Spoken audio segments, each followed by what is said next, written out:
Petek, and Andy is all the way from Denver, Colorado, and the founder or co-founder or founderist. Now, let me tell you a little bit about Andy before I bring him up. Hey, by the way, welcome, Andy. Welcome to the Business Success Show.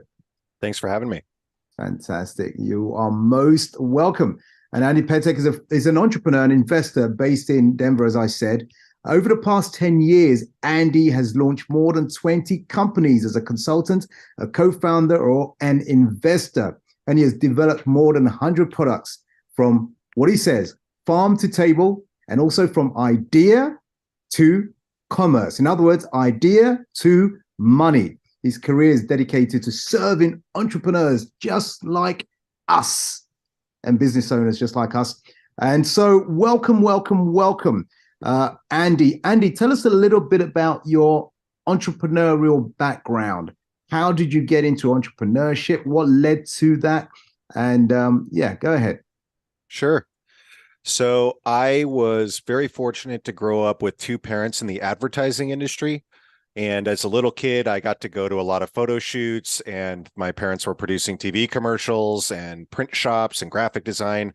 So fortunately, I got to use all of the precursors of the Adobe softwares, and I learned photography and graphic design as a young child. I'm in my 30s, but it was child of the 90s.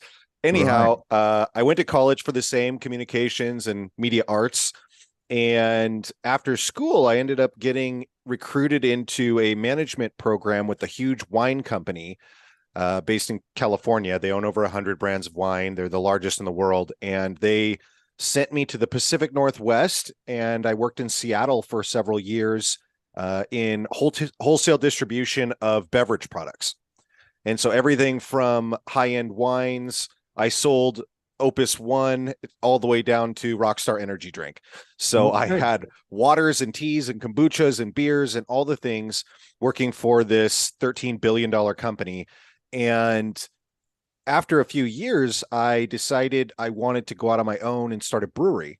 So I quit and opened a brewery in Woodinville, Washington, north of Seattle. And in order to subsidize that startup, I was brokering for other wineries. I was doing label and package design on the side.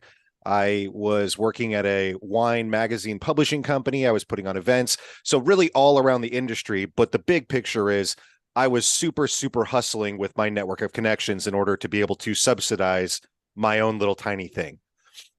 And so I would roll into other states and have a suite of 10 or 20 products from other companies who were paying for my flight to get there, so my product could be Trojan horsed in with them. Oh, wow. So I went from working for a company of 10,000 employees across the country to a company of two dudes in a garage. And that grew to several thousand stores in multiple states. And what I ended up loving out of that process was the marketing part. So it ended up spawning a marketing agency where we still do product development for food and beverage products primarily. So people come to me and say, it's my, there's a lot of wealthy attorneys or people who make money in tech who've always wanted to have a vanity winery or whatever. Right. Or people who are at a farmer's market in Colorado and they want to manufacture their product and sell it nationally in Whole Foods, that kind of thing. I've worked with people on 6 continents and some very odd products. So let me ask you this. So did you say two guys working from a garage to expand into over 1,000 outlets around the US? Is that what you said? Yeah, a couple thousand. Well, a couple of thousand. And what happened to that business? Did you sell it? Do you still own it? Well, actually, I ended up in a very freak lawsuit with that particular business that ended up having its dissolution. But the cider industry, we were making hard cider. And it kind of plateaued. So we ended up divesting most of it and selling the assets off in that business, which spawned into making stuff in other categories. Now we make tea and other stuff. Oh, I see. And then, as you said, it led you to opening up a marketing agency and working with business owners to help them to market their services. Is that right? Yeah, it kind of doubles as sort of a venture capital firm because I end up taking equity in a lot of the businesses. I've helped co-found a lot of the things as you mentioned. Yeah. So now I do labels and websites and branding for product businesses, but I still have a investing portfolio in several different kinds of brands too, and that has expanded over the years into apparel, sporting goods. I owned a cycling team for a long time and invested in a mountain bike company. I've worked with a cosmetics brand that was bringing things in from Italy. So really now we've expanded to product development and brand development because so many people are gravitating toward e-commerce. I have people who want to manufacture yoga pants in Europe or in Asia and import them or make things domestically for clothing brands or outdoor gear. So my passion and bread and butter is still in the consumable consumer goods, like the ones you Right. can eat. Yeah. But we do all of it. And so the evolution to what I'm doing now is during the pandemic, I had so many mom and pop food clients that we Okay. were working with in Colorado. We support a lot of the farmers market community, the early stage development community. And unfortunately, I was getting handwritten notes about why people couldn't pay their bills. Oh, wow. And, federally in the United States, we had some subsidies for small businesses, but it came kind of late. It was pretty difficult. And you can imagine we're headquartered in Colorado. So if your business is based in farmers markets, they only run from like May until September Right. anyway. It snows here. So anyway, I decided to take an entire pivot and I launched a podcasting network. And we produced about 30 podcasts. In 2 years, we did 1,500 episodes.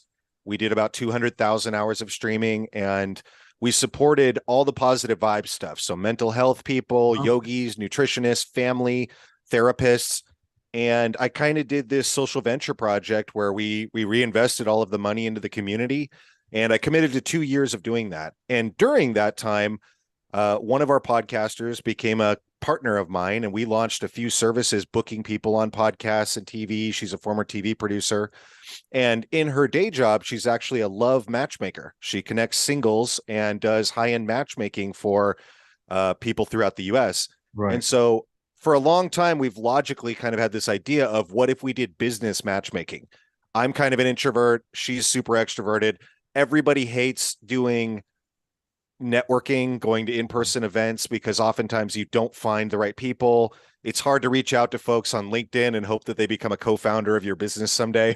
Right. Right. So we work with people in geography, values, growth stage, and you could say, I want to meet someone in London who owns restaurants, who might want to have a board member. And we're headhunting around the globe for people doing business matchmaking. So I still run my marketing agency. I work around the West Coast of the US. I help people launch consumer brands. Right. But I've kind of been in this broadcast and networking space for the past few years. And now it's really fun because I can double over into connecting people and investing back with breweries, et cetera. Tell me something. The You've done a lot over the last 10 years or so. Started businesses, co-founded business, invested in businesses, and you seem to be somewhat of a disruptor. You see some things that actually we can do it better than this. I mean, this is missing in the marketplace. Let's make it happen. Business matchmaking, creating this cider brand, all this kind of stuff. Because I'm hearing that more and more, disrupting the market or becoming a disruptor. For our audience, explain to us, if you can, what does that actually mean? Yeah, it'd be good to know. It's funny because I'm kind of out on a press tour right now promoting our new marketing business, or our networking business, but I actually wrote a book about this. All right. And by the time this publishes, it might be out. So I'll be sure I send you the links and you guys can all check the show notes, because if it's not out by the time this episode is out, it will be. But I wrote a book about how to come up with ideas and vet ideas against market trends. And so when you, for example, a company like Uber or Lyft, we have in the US, does this ride sharing thing. But when you talk about it, it's really not just a taxi cab service. It is using independent contractors through a licensing and vetting system where they're driving their own cars. You're managing the liability, you're managing the scheduling, but it's as much a software as it is a delivery service, right? Right. Right. And so other companies have come around and done the same thing. There's companies like Rover where you can, it's also in the US, where you can hire people to walk your dog, but it's Okay. the software is the same model, right? Right. And so I have this kind of 3-pillar system based on innovating new products that don't currently exist in a market, replicating products that you see that are market leaders. If you could take 1% out of something that is an industry leader in your city, in your space, you would be doing great. And Right. then dominating is rolling into a space with a lot of resources. I work in the beverage industry. Every time a new kombucha comes out, Budweiser or Miller Coors or Heineken Corporation or Diageo in the UK comes around and, plows it away with money. So there's a lot of different elements, and you can be a big fish in a small pond too. The dominate method can be at any scale, but disrupting really is kind of a risk. And for me, a lot of it, I do a lot of community work in mental health. And one of the things that I've learned is I've fallen on my face 1,000 times, and it's come at the risk of I've been willing to go all or nothing, double down over and over. Right. And I've been in lawsuits. I've been married and divorced. I've had a bankruptcy. I mean, I've been in every kind of legal copyrights and patents. And it's really just being willing to pick yourself back up. And I was actually listening to a podcast yesterday with your compatriot, Sir Lewis Hamilton. Oh yeah. He just appeared on his first ever podcast this week with Jay With Shetty Jay Shetty. on Yeah. purpose. Yeah.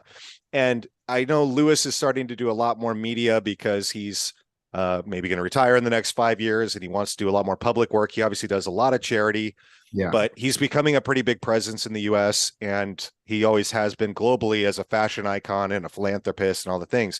But he talks a lot about the mindset of a champion, and he has a master class out now. And one of the things that I've always had trouble with is the public confidence. I always say I would rather speak in front of a TED Talk of 2,000 people than walk into a bar where I don't know anyone.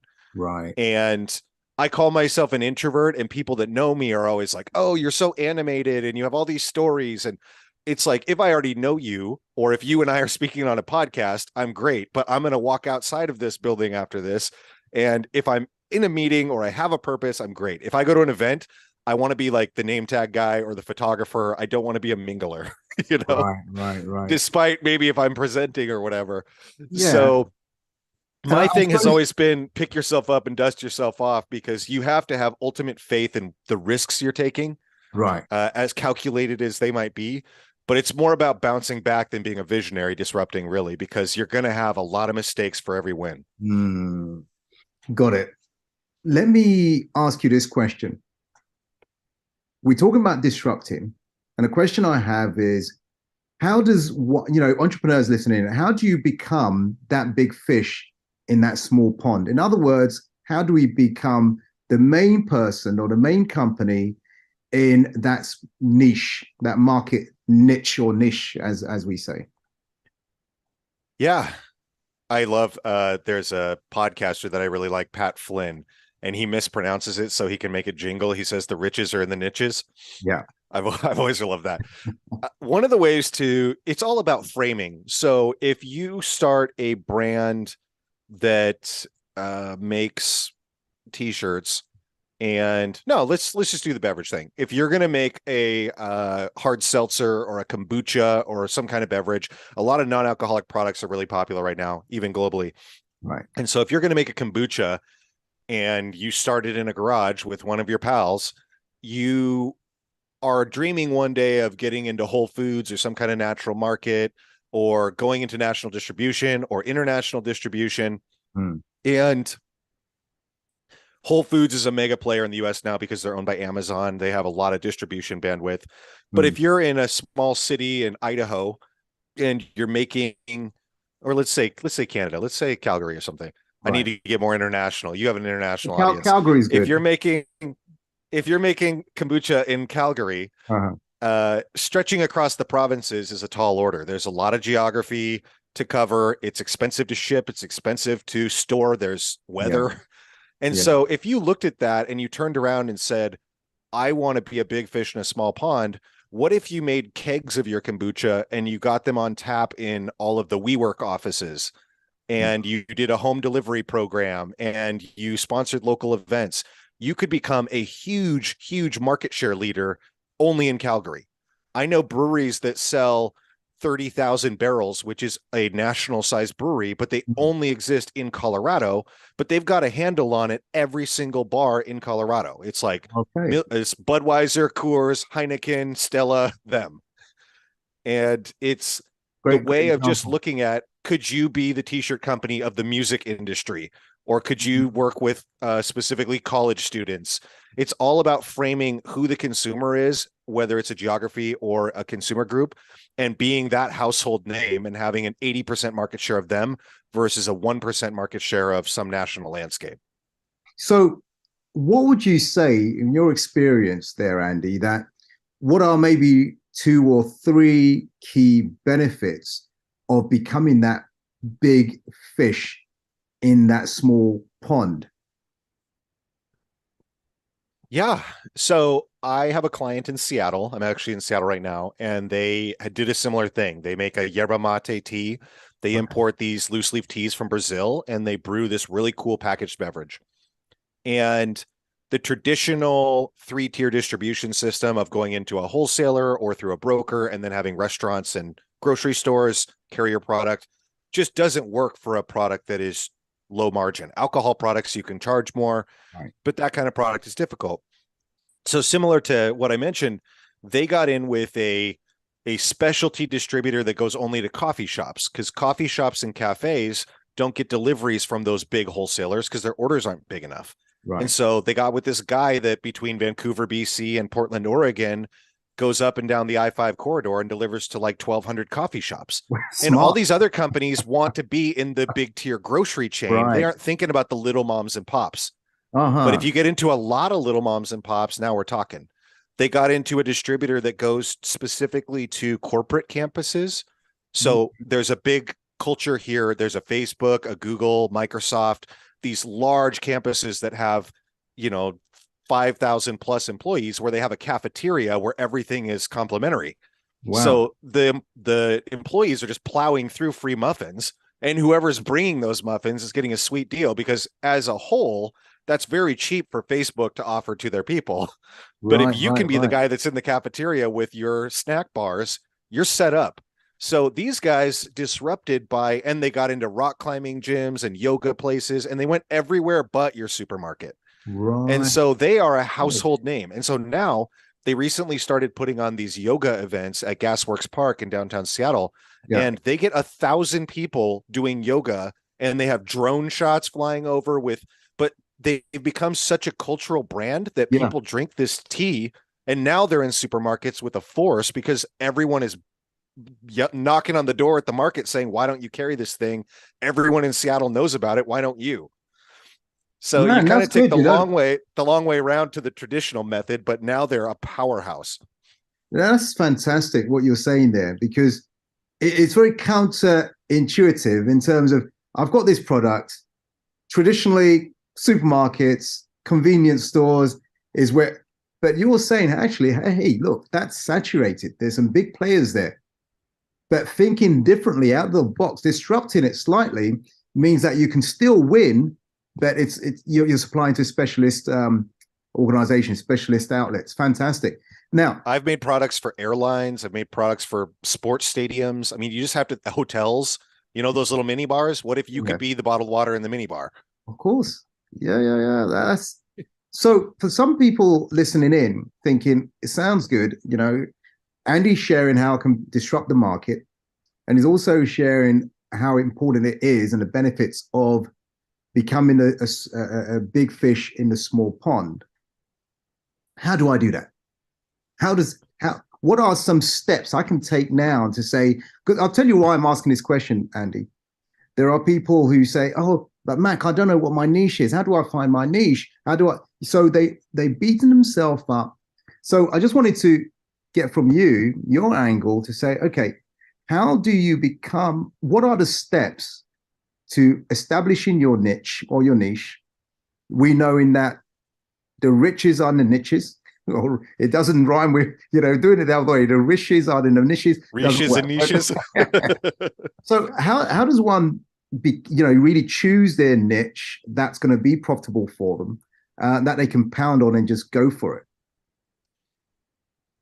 This is a toughie. And when I do coaching or speaking, this is always like the first question. And Mm. really, it comes down to you're going to have to make a deeper relationship with loyal customers in order to grow a brand like that.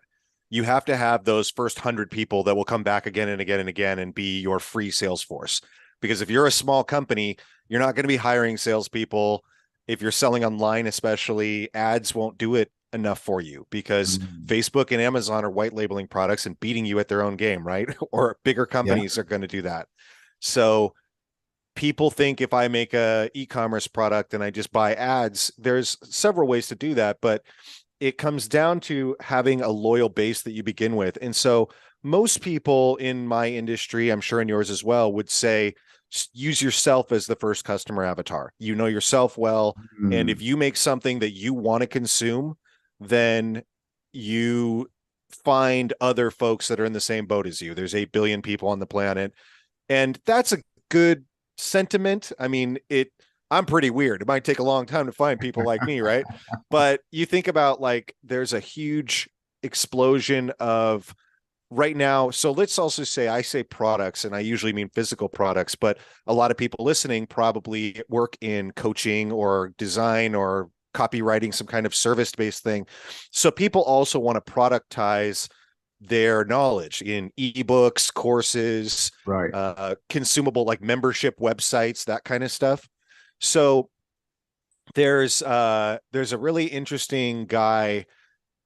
I read a book a few years ago and I have no idea how I found it. His name is Steve Cam, and he made this website called Geek Fitness and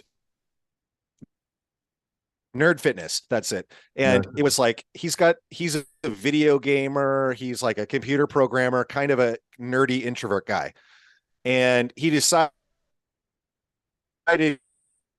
he still wanted to have a good body and physique and spending seated by gym. So he decided to learn how to do weightlifting, and he developed a system of body weight exercises and made something that he made a fitness program for video gamers. Okay. And then he did this whole model where he gamified life. And so he made this thing where you can go on his website and you set up your little avatar like you're playing a video game, and you could be Mac, the level 80 wizard king or whatever, and you can name your own thing, you can design your own thing, but it's all like a video game. And then you make these goals for yourself of quests, is what they call them, like you're playing a Okay. video game. Right. So my level 1 quest might be learning how to play an instrument. My level 10 quest might be summiting Mount Kilimanjaro. And everybody makes their own goals, but Right. then you have an accountability team of other people who have a similar interest set as you, and their goal might be losing 100 pounds, but you don't even have to know that.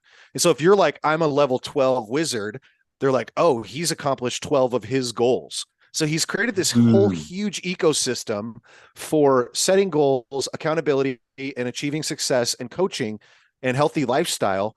But it's framed in this way that is approachable to people who are typically basement dwellers or who hate going to Right. the gym and feeling intimidated by other people. He figured a way to create a first fitness, then community, then coaching, then publishing thing out of harvesting folks that were just like him, because there's a lot of video gamers out there. Right. So Right. that's one of Oh, my favorites that I really like. And it's a way to find the niche, is to start with using yourself or people you know as the primary avatar, because you need to recruit that loyal tribe of folks that are going to be evangelists for you in the big picture. awesome. That's a great answer there. Now, Andy, for those who want to reach out to you and learn more from you or catch up with you or just have a conversation, what's the best way for them to be able to do that? Yeah. So my business is actually called Daydreamer Ventures. Daydreamer is my moniker. So, and my book is called The Daydreamer Method. So on Instagram, my handle is andy.the.daydreamer. And my podcasting business is Daydreamer Network. But our current business is called Founderist. It's founderist.club. That's the domain and the social media handle. Right. And we have a live stream and we have a YouTube channel and a podcast, and we talk to all kinds of disruptive entrepreneurs. So we just launched this really cool business networking system, and it's allowed us to reach people around the globe in all kinds of industries. So if you want to be a guest, if you want to suggest an industry that you'd like us to dive into, if you'd like to meet people, that's really the easiest way. If you like have a very specific dream of I want to launch a line of mountain bikes, like reach out to me. Like I could help with that. Or colognes or rollerblades, like challenge me, or my team can help. But the easiest way to engage with me and my business partner and our team and all of my businesses is check out founderist.club on Instagram or on www.founderist.club. Yeah, so that's Founderist. So founder, IST dot Correct. club. Fantastic. Got it. Amazing. And the premise of Founderist is that if someone has a great idea and they really want to launch it, you are open to partnering with people or showing them how they can make that happen. Is that the premise? Well, that's pretty much my interest in it. But Okay. the idea of Founderist is meeting people through having someone out in the market representing you. If you're looking for a co-founder, a board member, a Okay. mentor, an investor, we connect you with people rather than me just giving you referrals. Yeah. I ask, what is an expander for you? So depending on what industry you're in, is it a trade association? Is it a convention organizer? Who can I introduce you to that could give you 100 referrals? Or it could Right. end up being a partner of yours, because the likelihood of you meeting an investor or a co-founder on Instagram or LinkedIn even is pretty low. Yeah. Nothing beats the hand-to-hand intro. So Yeah. I will go out, and if you say I'm a non-technical co-founder and I want to make a dating app, I'll go find that person that is a likely match for you and cut through all the clutter and bring him back. And for a small fee, I will, Super. I will make your dreams come true. Well, there you go. So do catch up with Andy if that's of interest to you. Founderist.club. And we will share this in the show notes as well. You've been listening to the Business Success Show with Andy Petek and the coach Mac Attram. Now, remember to like, remember to follow, remember to subscribe if you're not already doing so. And if you have any questions or any comments, please put it in the chat box. Make some comments. I want to know you are there, you are listening, you are getting some value out of this. And if you have some suggestions of anyone else we should be interviewing on the Business Success Show, please come and share. Let us know. Mac Attram here with Andy Petek, just checking out. Thank you, Andy. Thank you for being on the show. Appreciate you. All right, then. Thank you very much for listening. Thank you for watching. And as always, remember to subscribe, remember to follow, and we'll catch up.